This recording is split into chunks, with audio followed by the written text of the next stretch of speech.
Fargo Five. This is Fargo Fresh. We've got Joe Sarden. Hello, Joe. Hello. We are jumping. We are moving. It is 12:32. I want to be out of here on time today. And what I want to know, Joe, is all about your future. The last two, we already did. I tell everybody it's past, present, and future. So we already did the past. How did you get here? The present, we did that. What do you got going on this weekend? But I want to know the future. Where is Joe going to be, and where is, or Heart and Soul, or any future casting that you can do for 5, 10, 15 years from now? Oh, well, I do know that our goal, our dream at Heart and Soul is to have a brick and mortar, to have a restaurant, and I understand that would be a game changer, to have a location that people know that they can come any day of the week and get a hot meal. That is our goal. Saying that will, there's a lot that goes into that, and I think with that nonprofit aspect of it, there's a lot that I don't know about that. So that's the dream, and that kind of goes along with my own personal dreams. I think Heart and Soul has really shifted my dreams a little bit. I think with that fine dining background and having some of incredible meals and experiences all over the country, my dream has always been to have a place here that can offer that to my community. And I think Heart and Soul kind of shifted that a little bit, because I think when I was helping open Rose Wild, that was what was going through my mind is, man, this is my dream. This is what I was striving for, to provide, an opportunity for people to come have a dining experience that, they'll never forget. But something was different. It just didn't feel, my heart wasn't really there. And I think that is because I learned of Heart and Soul before then. And, it just made me understand that a restaurant like that and Maxwell's, it only provides the opportunity for a pretty small percentage of the population to come enjoy a meal there. Wow. And I think that with Heart and Soul, that is the beauty of it, is that it doesn't matter your means, you can come have a wonderful meal. And I think combining the two,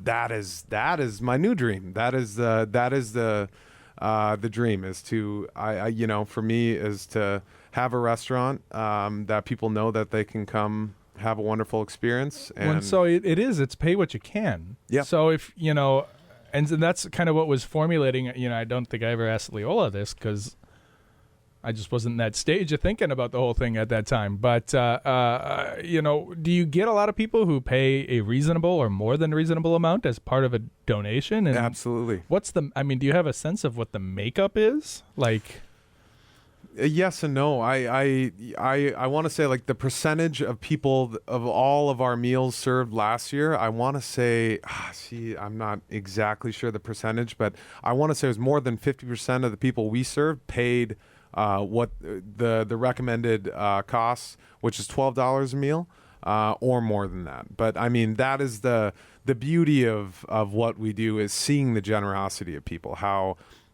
we've had people come up and just give us $100 bill and not even take a meal. They know what we're doing and they want to help. And we have a lot of people in this community that are all about that.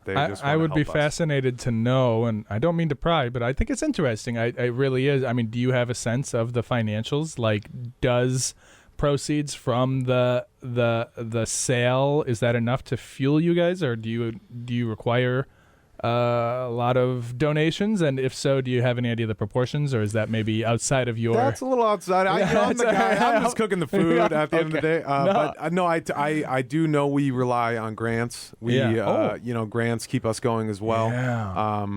And I think with the increasing prices of everything, that it becomes harder and harder to make a meal. I always forget grants. I don't.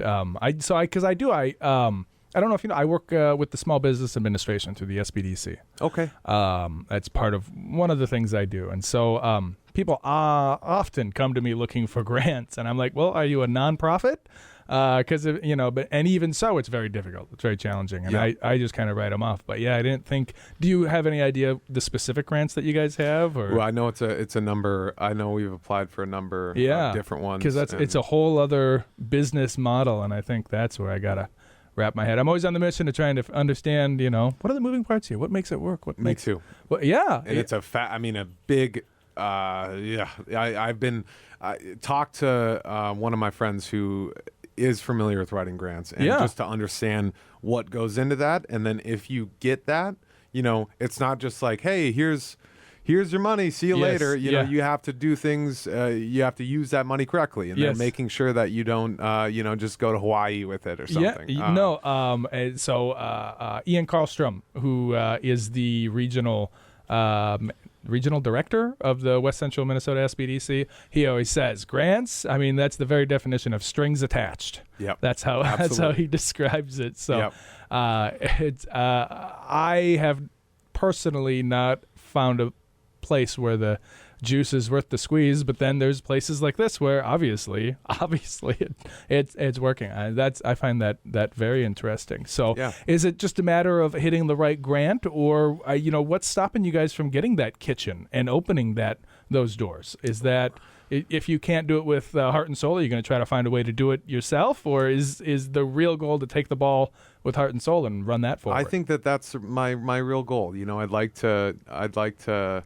That has been a dream of mine since I was a kid, but I honestly think that Heart and Soul, I'm here to stay. I want to help Heart and Soul grow, and I know that if I were to branch off and do my own thing, that it's not going to be anywhere near the same. That's not going to provide me with even half of the fulfillment that I get working with Heart and Soul, and the amount of people that are a part of it and helping us, fight the good fight. And as far as like if somebody were to just drop us a check for $1 million tomorrow, that would be wonderful. But we still need to, the idea of a restaurant, we only have 2 employees at Heart and Soul. Not to say that we have including a board, yourself, including myself. So me and Leola are the only paid employees. Oh wow! Wow! And that's cozy. Yeah.